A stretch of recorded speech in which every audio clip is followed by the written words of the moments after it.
everybody, welcome back to the channel. In today's video, we're going to be going down to the Norfolk Southern here in Jacksonville and chasing a very special train from Crawford down to the FEC, as well as finding anything else we can get on this Friday before Labor Day. During pre-dawn hours, Road 202 is my best friend, as it'll take me straight to I-95, which will then take me into the heart of Florida's largest city. It also somewhat parallels the tracks into town, which is why as I get trackside, I already have a train on the radar approaching my way.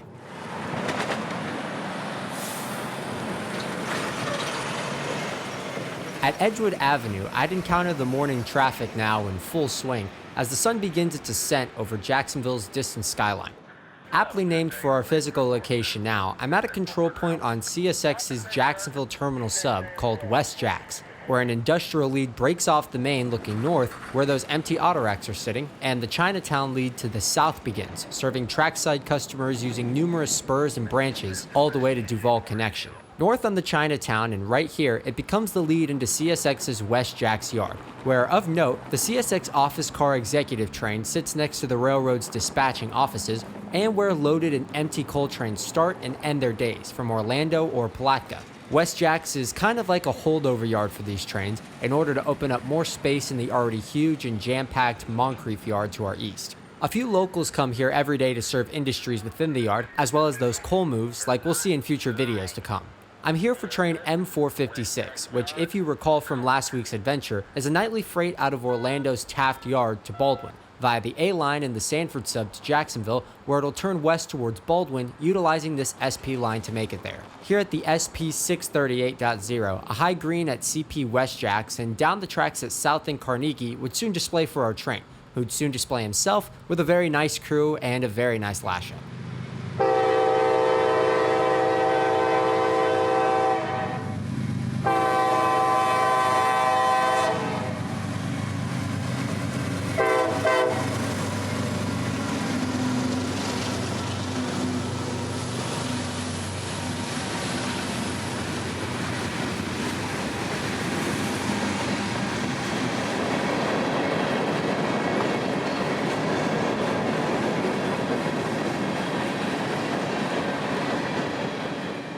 With traffic from anywhere between Point Siena and DeLand, this 456 is the counterpart train to Central Florida's staple M457, but instead of terminating at Waycross, their journey ends at Baldwin. The power on this train will likely become the power to an M210 out of Baldwin later today, who works a myriad of yards and towns on its way to Louisville, where the train of empty auto racks will be yarded.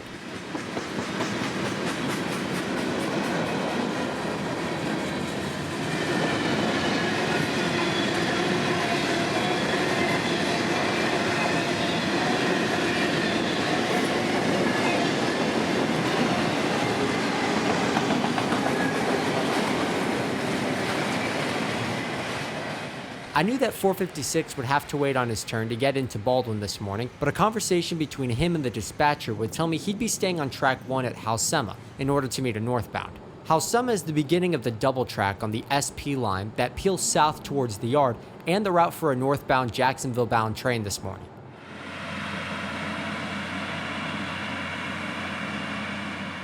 Five miles on Interstate 10, and we're exiting at White House, where CSX maintains a 7,010-foot siding adjacent to Publix's Jacksonville Distribution Center, one that stretches for many square miles south and east of us and serves hundreds of semi-trucks every day. I knew our mystery northbound would have to pass here, so with the sun beginning to break through the thick clouds this cool morning, I'd get set up here at one of the more known spots on the SP line. In the siding here at White House are empty auto racks, and they're here for the same reason that West Jax, Baldwin, and even a couple of sidings along the S line are also filled. Word is that business of Florida-bound automobiles has slowly been down recently, yet this year's peak season is expected to be extremely busy, seeing an increased amount of traffic on these rails. I guess CSX is preparing by keeping a large number of their auto rack stock here in the state, which soon the company hopes to dispatch north to get loaded and brought back down here. If you recall, last year's winter and peak season saw a number of extra auto rack only moves to Central Florida, so perhaps that's what's expected here again. Either way, there's a signal for our northbound, who's going to show up soon, as the sun finally stretches his golden rays through the clouds, lighting up the scene and northbound train I-178.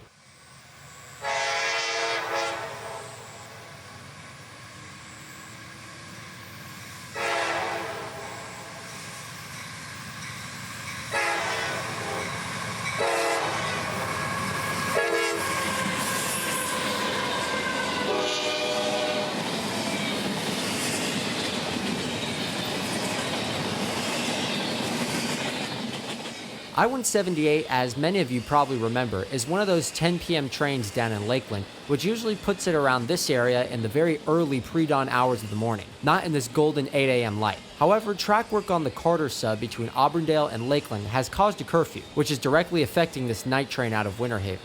By the time I actually post this footage, the curfew will probably be gone as work is complete, but for this morning, 178 would be a very cool sight, with Central Florida's intermodal bound for Jacksonville's Duval Ramp.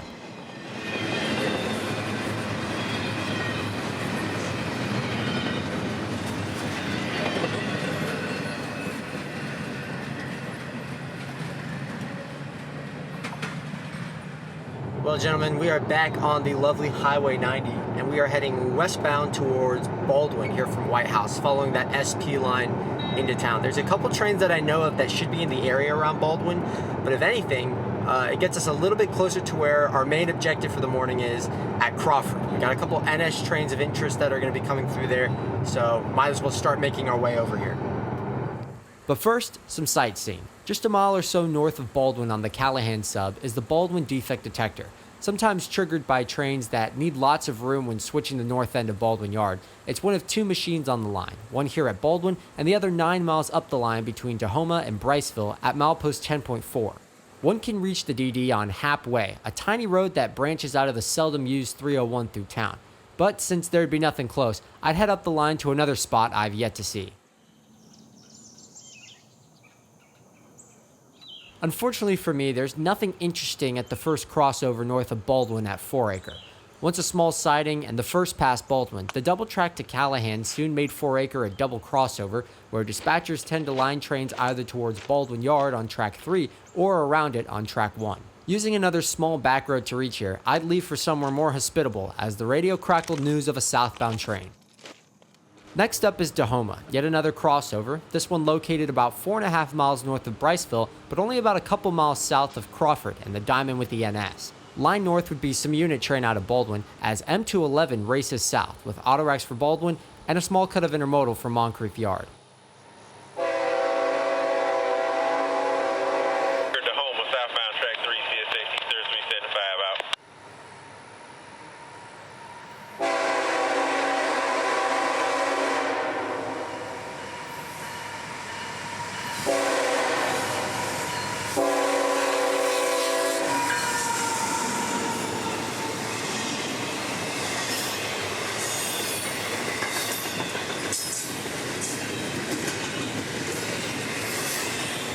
Hailing from CSX's yard in Louisville, Kentucky, M211 is a fairly new train running to Baldwin and then to Jacksonville's Moncrief Yard with a small cut of autoracks and even smaller cut of intermodal. Today he'd be pulling right into Baldwin where he'd drop all of his autoracks and then use his mid-train DPU to take the small train down the SP line to Moncrief Yard where he'll turn north and reach the yard via Honeymoon Y. Unfortunately, I wouldn't be around to see this new operation, but heading up to Crawford, a better move was in store.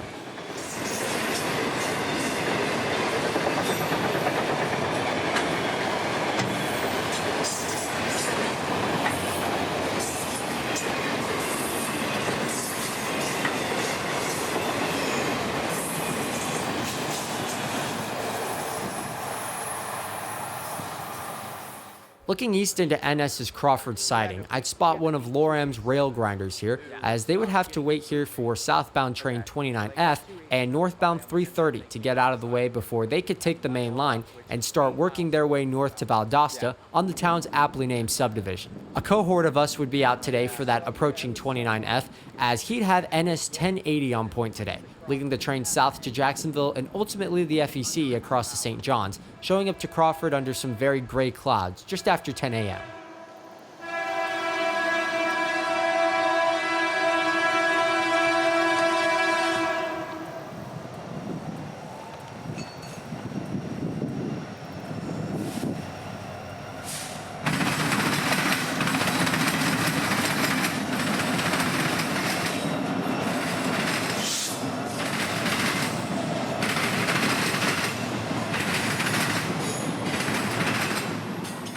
From Crawford, I'd hop back into the car soon after the engines of 29F would pass and race down to Thomas Creek Road to the next crossing, now well south of the south end of Crawford siding at Norris, where the sun would come out for the only shot of the day.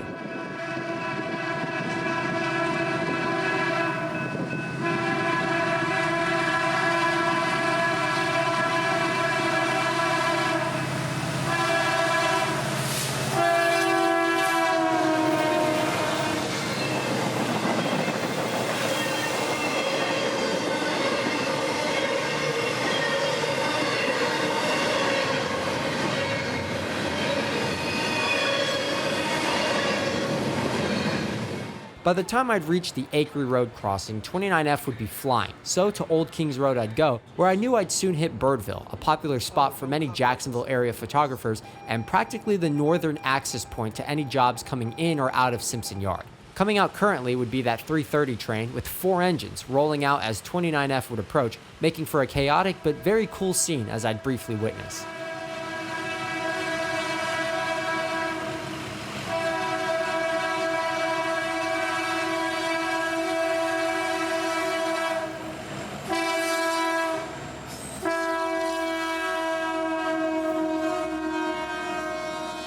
NS 1080 would be a hot catch this morning, as it was unveiled by the company just 3 months ago in June, honoring the Delaware and Hudson's 1823 beginnings. This is NS's 22nd heritage unit and one of the sharpest ones in my opinion, that pays homage to the coal route between Pennsylvania to the Hudson Canal, constructed over 2 centuries ago. Acquiring D&H's former lines a decade ago in 2015, the 1080 is another beautiful project by NS's shops in Altoona, Pennsylvania, and here it is all the way down in Florida before it even gets too dirty.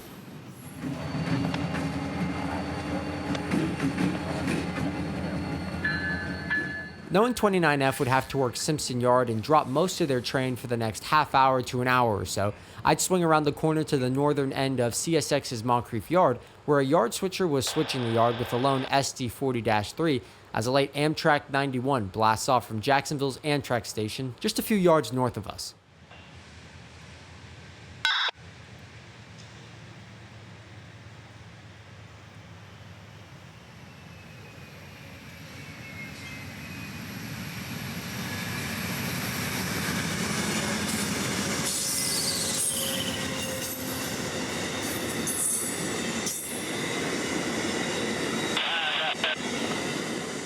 Today's 91 would also have a couple of goodies, with 2 P-42s leading today's train, the former honoring Amtrak's Phase 3 Pepsi can scheme, number 160.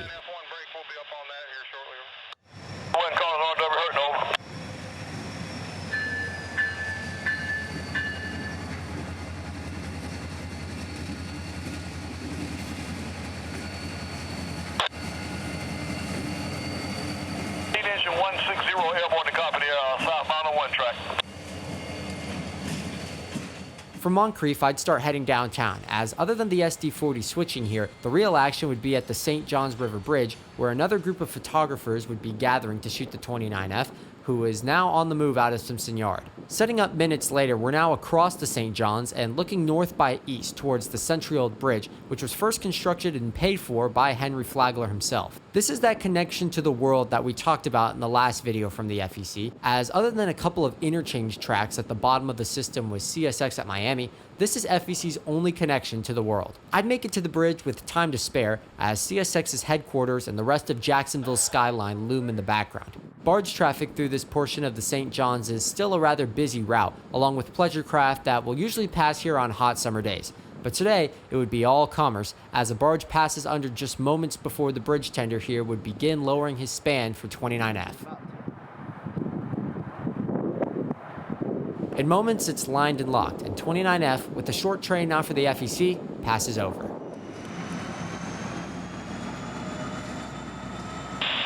North or south in the Moncrief, over.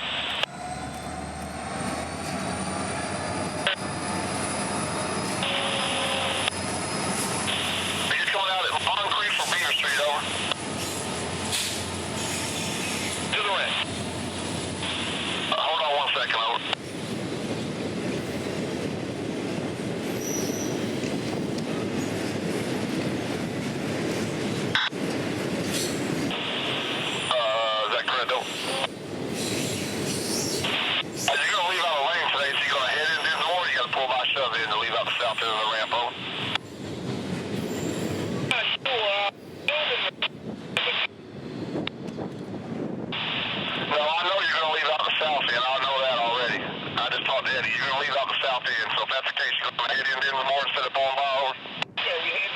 That radio conversation you hear now is between intermodal train IO36 and the dispatcher. IO36 is a new symbol for us down here, but it's practically the same train as the familiar IO32, profiled now as a Jacksonville to Baltimore intermodal, who carries Tropicana loads from Bradenton from the previous night's IO44 out of Tampa. On this night, we'd skip over to Stockton Street, now on the opposite side of the river, staring at an approach slow indication for that IO-36, who would leave out of the south end of Duval Yard today and turn east towards Jax instead of the normal route via Baldwin. I'm still not totally sure why they took IO-36 this way, but the slow indication here is preparing the crew to hit Honeymoon Y, where they'll sharply curve to the north at Beaver Street before straightening out to Callahan, a total of about 15 miles that they can take at the track speed of 70 miles per hour.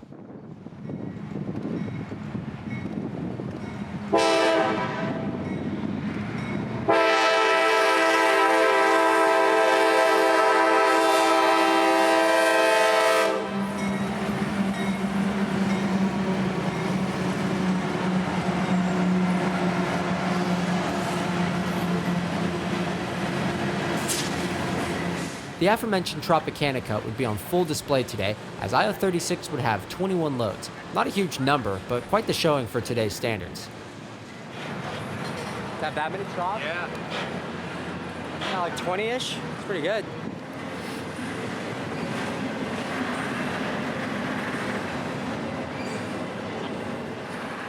IO-36 would bend out of sight in just a few minutes, which would send me back towards campus, as I had a full Labor Day weekend planned out in Orlando, so that's where I'd head next. I'm happy to say Jacksonville has been treating me quite well these past couple weeks, especially when I don't have a full day to go out or even a full gas tank to use up. There's still plenty to see in the general vicinity that doesn't even require a 30-minute drive at most. Next up, we'll cover even more close by local traffic, but for now, I'll see you all next time trackside very soon. This is Christian from Multicolor Films. End of transmission.